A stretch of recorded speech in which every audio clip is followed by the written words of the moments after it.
Okay, you're very welcome back to the 9 till noon show here on Highland Radio. Right, we're joined on the programme now by editor of Air and Travel magazine, Eoghan Corry. Eoghan, thank you very much for joining us today. I appreciate it greatly. Always a pleasure. Right, now this we're talking in the context of one of Ireland's oldest, largest and best-known travel agents and tour operators, Walsh Tours, closing down, and there are a number of subsidiaries of it too, which will cease to exist. I wonder, obviously, there was an inevitability that we would see an impact on the travel industry. Did the Walsh Tours announcement through the Commissioner for Aviation Regulation yesterday come out of the blue to those within the industry? I wonder, Eoghan. It's an unusual one. We haven't seen the level of casualty that you might expect or one might expect out of the effective closing down of international travel or outbound travel since March of last year. We've lost maybe 5 travel agencies, and most of the rest have managed to get through the help of PUP payments for employees, CRSS payments. Joe Walsh was involved in a couple of disputes. One of them was with their insurers, who had a business continuity scheme. Listeners will need no introduction to the difficulty the insurance companies are placing in the way of claims there. So that hasn't been resolved. But their licence was due up in May, which meant that their customers were covered by a bond until then. So hence yesterday the decision to pull the plug. And I think in a statement they were quite critical of Ireland's strategy and that they were somewhat hamstrung compared to maybe counterparts in the EU. Do you think that was a factor? There's no doubt our aviation connectivity is way below what other countries would have done. To give an example, across Europe, and Europe would be one of the worst affected compared with America or China, where aviation is down by 65% on 2019. Ireland is down by 85%. And, obviously we're an island, inbound, outbound aviation and connectivity is really what we do. There were a load of other factors here. It's very interesting that they had a sports part of the business, which they're holding on to. They actually registered a new company for that. But Joe Walsh, as some listeners will remember from the 60s and 70s, was a big operation. It was not just in travel, but in terms of Irish consumer culture, a very well-known brand name, one of the big consumer success stories, branding success stories. But when Joe Walsh died in 1995, the 3 sons sold the bucket and spade end of the business to a company that became TUI Ireland afterwards, and held on to a very important aspect of pilgrimages. Pilgrimages were what Joe Walsh built his empire on, and even now there are about 35,000 people a year who go on pilgrimage to 4 main destinations. That was declining, not dramatically, because there was always a renewal of that, and there were certain people who only go on pilgrimages.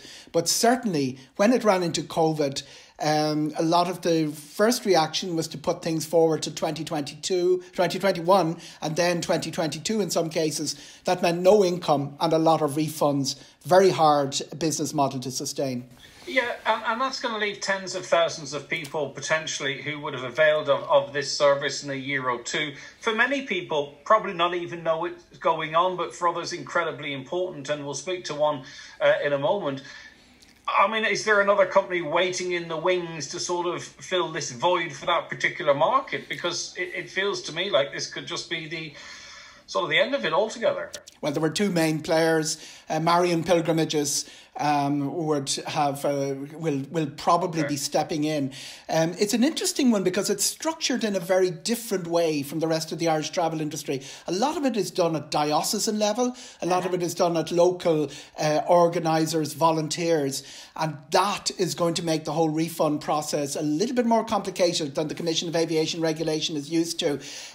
Also, your demographic is a bit older, so they're not going to be familiar with clicking online and filling out forms online online. I can imagine this is going to be quite a process getting the refunds through.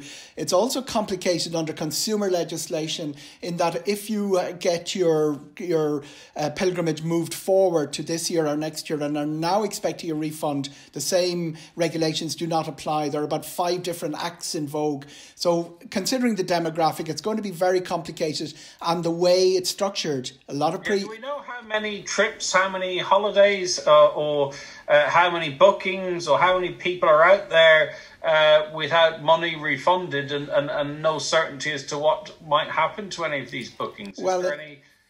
In the last day, it's been a bit like the third secret of Fatima, uncovering how that's working out.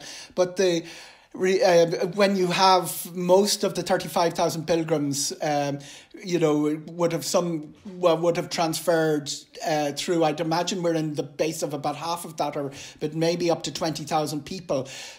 Some of them will have paid the full amount, people who were due to depart last year. The rest will have paid a deposit. Still a considerable amount of money, maybe between 5 and 10 million to be refunded to people. And these are pensioners. These are people who are putting €10 a week aside of their pension. There are people.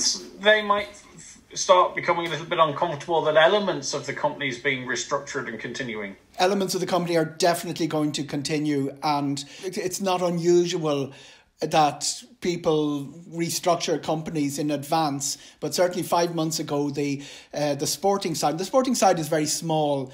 It basically deals with the Leinster rugby team and their followers. Munster, Ulster, other people handle those.